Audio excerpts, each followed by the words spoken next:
Hi friends, good evening. Knowledge today topic వచ్చేసి నేను ఇప్పుడు మీకు వీడియోలో చూపిస్తున్నాను కదా, రోజ్ ప్లాంట్ అనేది చూపిస్తున్నాను. ఈ రోజ్ ప్లాంట్ అనేది మేము రాజమండ్రిలో నర్సరీలో తీసుకున్నాము. దీని కలర్ వచ్చేసి రెడ్ కలర్ అనమాట.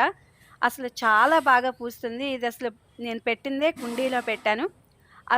ఎంత మొగ్గలంటే అసలు ఒక చెట్టుకి 6-7 మొగ్గలు ఒక్కసారిగా విచ్చుతూ ఉంటాయి. ఇది కాకపోతే ఏంటంటే దీన్ని మనం ఎప్పుడైతే అవి మొగ్గలన్నీ విచ్చేసాయో మనం దాన్ని కట్ చేస్తూ ఉంటే చిగుర్లు వచ్చి దాని నుంచి కూడా ఈ పూలు అనేవి ఇంకా ఎక్కువ పూస్తూ ఉంటాయి.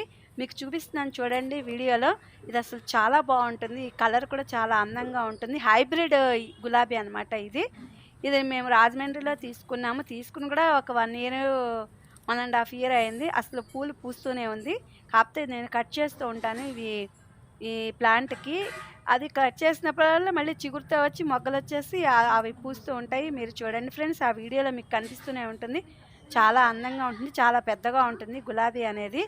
అట్లాగే మేము ఈ గులాబీతో పాటు ఇంకా రకరకాల గులాబీలు చాలా ఉన్నాయి. Yellow colour, rose colour, white colour, pink colour, ఇలా రకరకాల గులాబీలు అనేవి. అలాగే మేము తీగ గులాబీలు అని ఉంటాయి. తీగలో కూడా రకరకాలు ఉన్నాయి. వైటు, రెడ్, పింక్ ఇలా ఉన్నాయి. వాటిని కూడా మేము పెట్టాము. అట్లాగే మిగిలినవి red, rose colour, white colour, అట్లాగే ఎల్లో కలరు, పింక్, మా దేశవాళీ రోజు, ఇవన్నీ కూడా మా ఇంట్లో ఉన్నాయి. కాకపోతే నేను ఫస్ట్ టైం దీన్ని వీడియోగా అనేది నేను పెట్టాను. ఇది చాలా బాగా పూసి నాకు ఇది వీడియో పెట్టాలనిపించింది. ప్రతి కొమ్మకి అలాగే ప్రతి దీని దగ్గర కూడా ఇది బాగా మొగ్గలేసింది. దీన్ని చూడంగానే వీడియో పెట్టాలనిపించింది. అందుకని చెప్పి నేను ఈ వీడియోని అప్లోడ్ చేశాను.